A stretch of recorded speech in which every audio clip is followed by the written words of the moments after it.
এই দশমীর বিকেলে আপনাদের স্বাগত জানাই।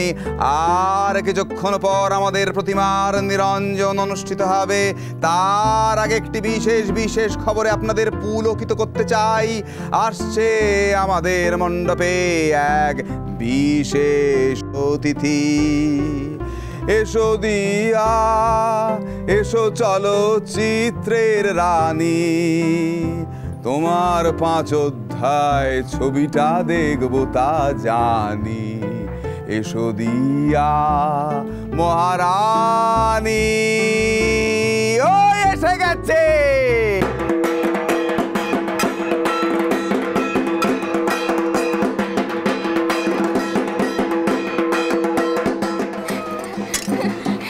নমস্কার।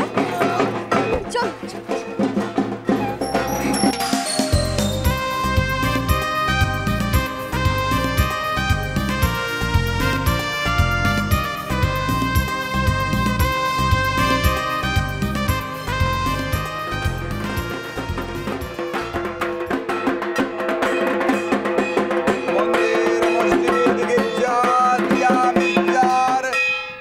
মন্দির মসজিদ গির্জার দিয়া মির্জার মঙ্গল কামনায় আজ ধ্বনিত অনুরণিত। এসো দিয়া, এসো দিয়া বলো বাণী, কিছু বাণী। Thank you. নমস্কার, আমি এখানে এসে খুব খুশি। আর আজকে আমি আপনাদের সাথে সিঁদুর খেলবো।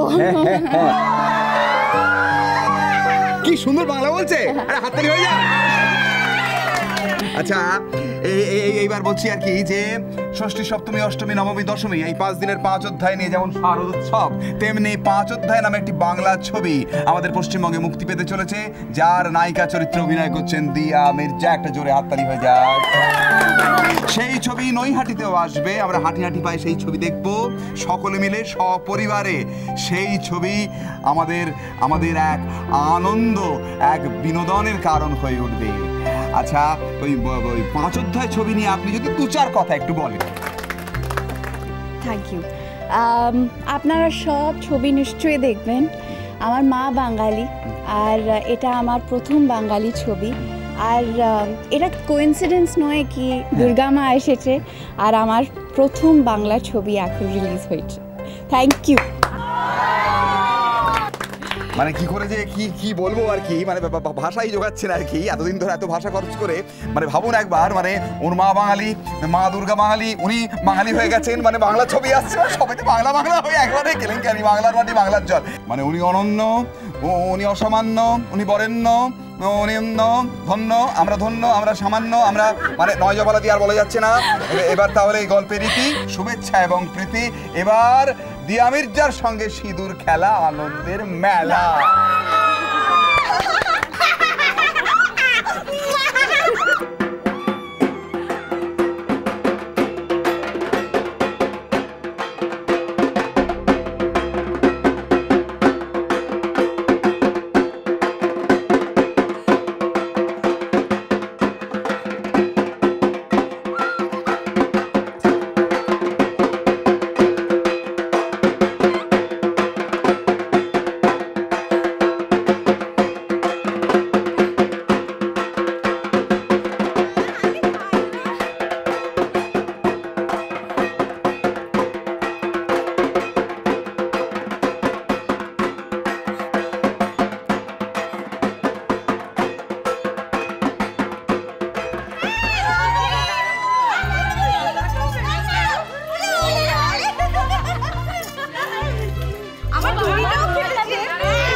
মিষ্টি খাবো রে। তুই খাবি নাকি মিষ্টি?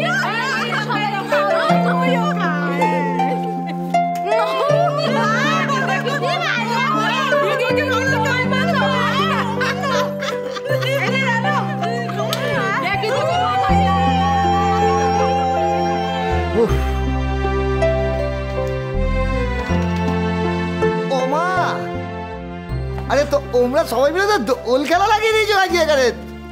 আরুর ব্যাপার হচ্ছে তো। আরে এর মধ্যে তোরা এলি কেন? বুঝতে পারছো না বর্দি কেন এসেছে? ছোট, চল তো আমরা ভেতরে যাই। এই মাঝখানে যদি আবার ছোট ঠাকুরপো চলে আসে ভালো দেখাবে।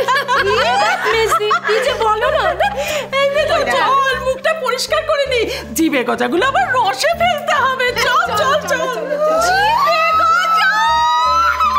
জিভে গজা, জিভে গজা নয়, এখন ফাঁকা। চলো চলো চলো, ময়দান ফাঁকা। ইতা এদিকে এসো না। রাধিকে এদিকে এসো, সরো না। অলঙ্কিতা চলো এদিকে তাকাও। ও কি সুন্দর লাগছে গো আজকে তোমাকে। সত্যি বলছো? সত্যি।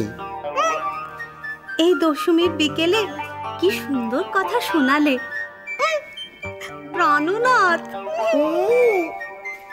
বলছি পুগলু, আমার কেমন লাগছে তুমি বললে না তো?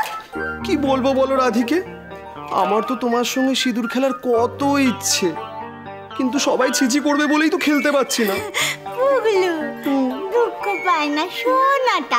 বলছি আমরা ঘরের ভিতর গিয়ে দরজা বন্ধ করে সিঁদুর খেলবো, কেউ জানতে পারবে না।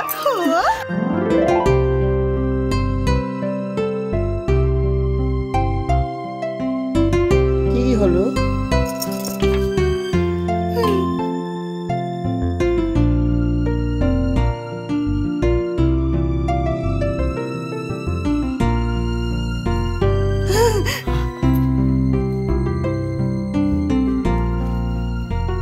ওনার চাঁদ গোপাল এমন লাগছে ভালো।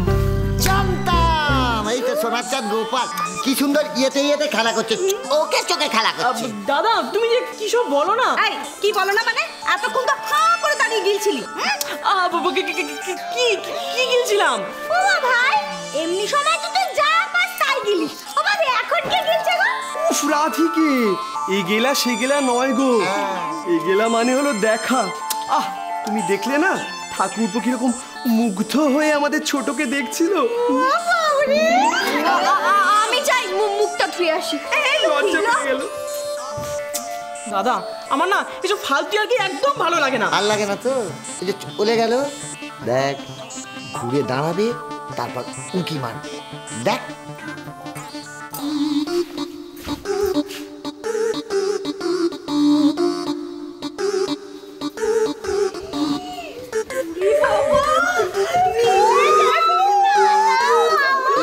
তোমাদের না সব কিছুতে একটু বেশি বাড়াবাড়ি। না রে কৃষ্ণ, বাড়াবাড়ি নয়। বলছিলাম কি আজকের এই শুভ দিনে তোর মনে যা যা কথা আছে সব বলে দে। প্রাণনাথ কথা শোনো না গো, বলছি তুমি তো সব পারো, ওদের প্রেমের রাস্তাটা একটু পরিষ্কার করে দাও না গো। দেখ হ্যাঁ বললো কেন?